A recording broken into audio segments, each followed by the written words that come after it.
If you haven't outsourced everything that's outsourceable to AI, your competitors are going to be ahead of you. They may already be ahead of you. I don't want AI to do my relationship work. That's like where the magic is.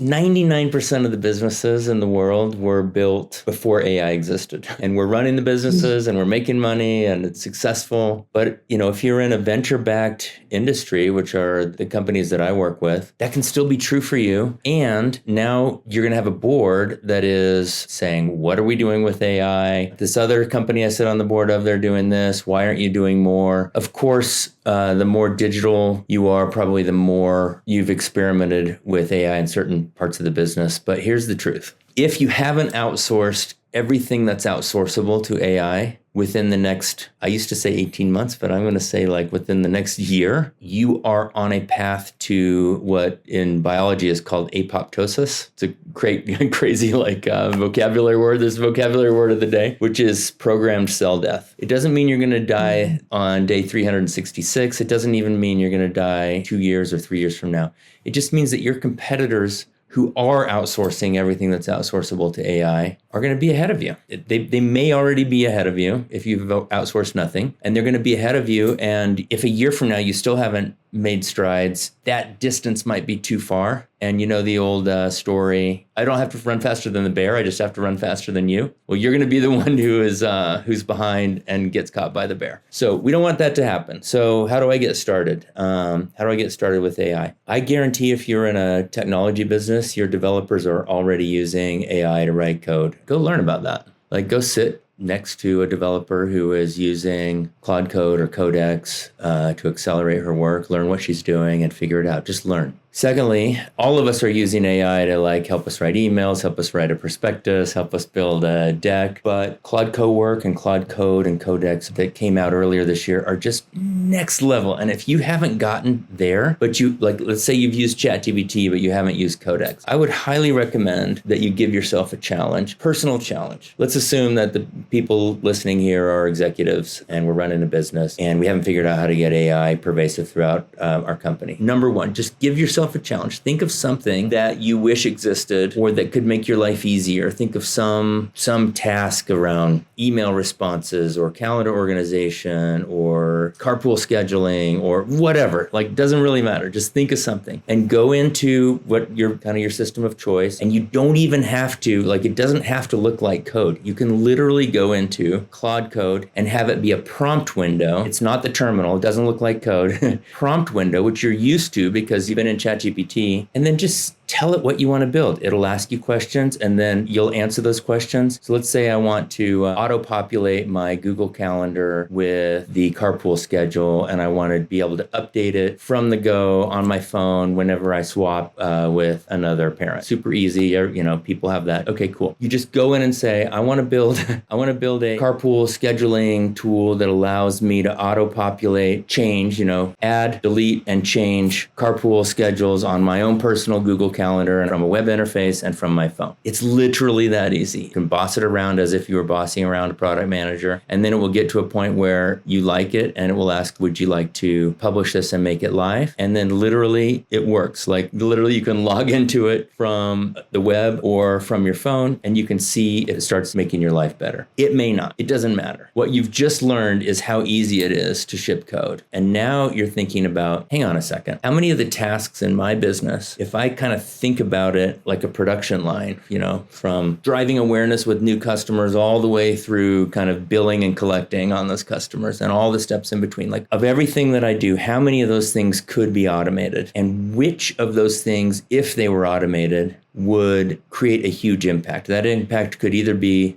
faster throughput, I'm really bottlenecked behind an underwriting process or a design spec process or whatever it is. And if I could speed that up, I could actually drive more business. Or it could be cost savings. I have 4 people manually processing invoices. It doesn't have to be that way. What if I could have robots do everything except the exceptions on the invoice processing side? Just map out those steps, think about which of them is most likely to be automatable and at the same time most likely to drive impact for my business, and then assemble a couple of people to think about how would we automate that. Do the same thing you did in Claude Code for your carpool and aim it at that that and just experiment. Will you push it into production? I don't know. Is there a tool out there that does it already? Possibly. AI is listening to this recording right now. It's going to transcribe it all. It will be able to summarize it all. It can literally create the subtitles by itself. It can edit this video into snippets. It can publish it automatically. There are tools that do that. You don't even have to think about it. You don't have to build your own tool to do that because that tool's already been built. There may be a tool already been built to pre-process invoices. There may be a tool already built to automate your underwriting process.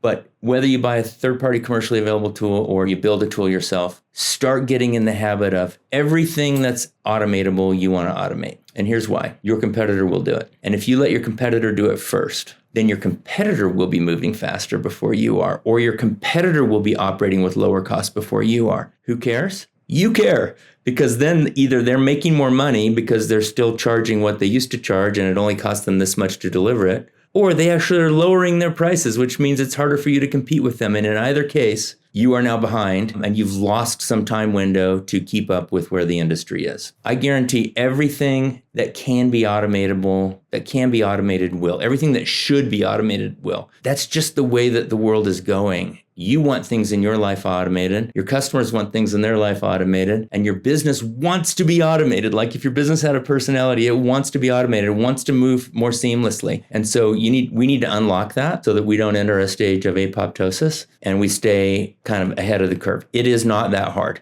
Take that first challenge. I've done this. The last actual code I wrote was in Pascal. Nobody knows Pascal anymore. It was a long time ago. And yet, in the last couple of weeks, I've built 3 kind of production ready, like good enough to go test with customers apps with logins and URLs and branding and registration features and document upload features. Like I built them. I could ideate it and I could type it into Claude Code. So just force yourself through that. Don't talk about AI if you haven't actually done that. And once you've experienced that, you will be much more confident sitting next to your developer who's using AI to automate her work. You'll be much more confident mandating it within your organization. And we have to do this. You have to do this to stay relevant in your industry. So let's say you're hearing all this and you're like, no, Boyce. Like this is a relationship business. This is all about customer service. This is about how well I can meet my customer where she lives. And if I try to automate that, then I'm going to make myself irrelevant. This is a relationship business. You just don't understand. To that, I would say, number 1, I probably don't understand. You know your business way better than I do. And number 2, never automate away the relationship. Absolutely not. All we're looking for here is the predictable stuff that runs underneath the covers. Like, do you need a good relationship manager in order to enter things into CRM? You do not. Do you need a good relationship manager in order to read an invoice, extract the relevant payment information, match it to a vendor record, check whether it's an approved vendor or not, check whether it's within the PO scope, and issue the payment? You do not. Like, tools exist to do that. You don't need a good relationship manager to do some of these predictable things. So there's a woman named Joanna Machewski. She's a fantasy fiction writer from Poland. And she tweeted, and it's become kind of mimetic famous. I want AI to do my laundry and dishes so I can do art and writing. I don't want AI to do art and writing so I can do laundry and dishes. So same thing here. Like, I don't want AI to do my relationship work. That's like where the magic is. That's where the human interaction is. That's the art and writing of my business. What I want AI to do is the laundry and dishes part of my business, like the record keeping, the invoice processing, the accounting, the basic transactional kind of business. It doesn't feed any of my human souls to be doing that. So the way we translate that into business speak is automate the predictable so you can humanize the exceptional. And what do we mean by exceptional? Exceptional, the stuff that's above and beyond the normal, the stuff that I need to be present, like mentally and emotionally present for. It's exceptional. It's above and beyond the normal stuff. Like I don't need a human relation to process the order, but I do need a human relationship to sell the order and to service the order. Great. So I'm going to separate those two things. I'm going to automate. I still want to automate everything that's automatable. Maybe we adjust that a little and we say automate everything that should be automated, which is the predictable, and then leave the other stuff. Let humans step into the full measure of their humanity and be actual humans interacting with humans and leveraging everything that they were put on the planet to do. And I guarantee none of us were put on the planet to process invoices. In go-to-market, there is a lot that can be automated and there's a lot that shouldn't be automated. And if you talk to any professional salesperson, she will very clearly articulate the pieces of her job that she likes and the pieces of her job that she doesn't like. And the pieces of her job that she likes is like asking questions, learning, ideating, designing solutions, helping kind of steer into impact, and then learning about the impact that her product or service has provided. Those are amazingly fulfilling parts of her job. And she might even love negotiating, even though it's a little gritty. She might even love kind of like, setting terms, to get to the right kind of win-win for a customer. And those all require IQ and EQ and creativity and humanity. What she hates is taking notes.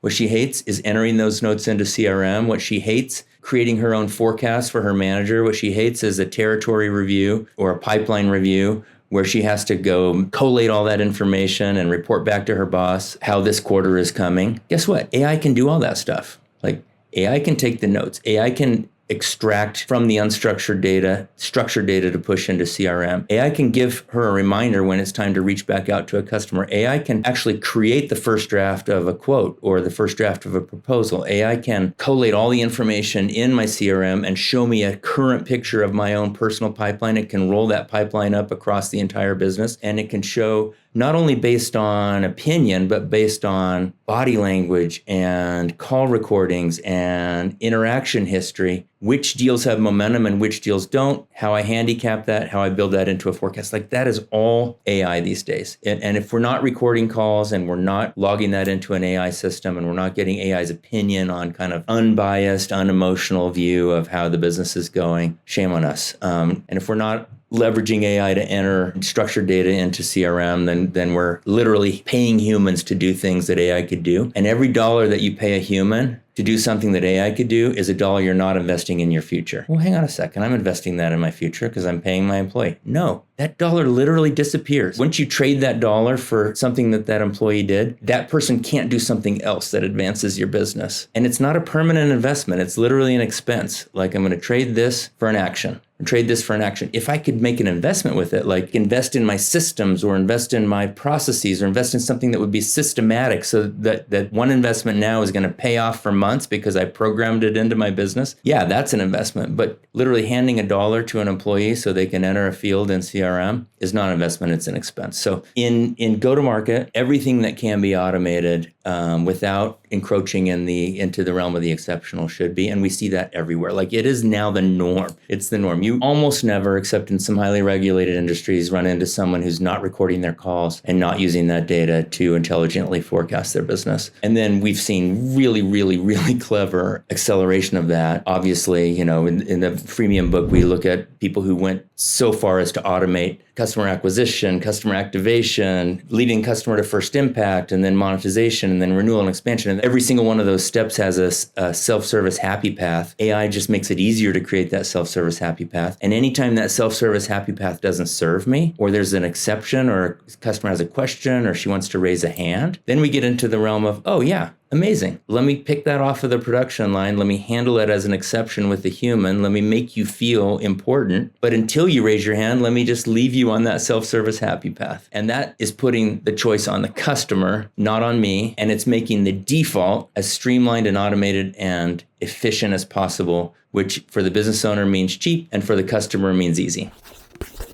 There's still some reticence around AI. There's some AI skeptics. I'm admittedly an AI maximalist. I'm very, very sympathetic to the points of view that say that, don't use AI to do art and music. No, please don't. Don't use AI to do poetry. No, please don't. Don't use AI to erase our authenticity or become our robot overlords. Like, yeah, totally. Absolutely. What about our humanity? What about our, as I heard Van Jones say recently on a TED Talk, what about ancestral intelligence? What about ancient intelligence? Like, what about our humanity? Yeah, don't erase any of that stuff. But guess what? We can lean into that even more if we can outsource the meniality of our lives. And so we just got to be smart about how we approach it. And the answer is not to avoid it. I have people very close to me who are actively avoiding it because they don't want to dehumanize themselves. and I get it, and I love them for that. But we don't want to be irrelevant either. Like, when the task is best accomplished using AI, let's let AI do it. And let's let AI do it so that we can lean into our humanity and other parts of our life. If you're running a business, you just can't afford. I don't care if it's a plumbing, painting business, the most physical, hands-on landscaping business, home restoration business. Every one of those businesses is comprised of steps. Find the job, bid the job, win the job, do the job, bill for the job, collect for the job. Do the job is never outsourceable. But most of those other tasks can leverage AI. Finding the job can leverage AI. Bidding the job can leverage AI. Winning the job, that might be a human kind of interaction. Got it. Doing the job, obviously I got to be on site. But billing for and collecting for the job, that's also AI automatable. So let's automate all that stuff away, and the roofers can go be roofers and interact with their customers and let AI run the rest of the business. Do not avoid it, or you'll enter a stage where you can't be competitive anymore and you'll wonder what happened to you. You don't want life to happen to you.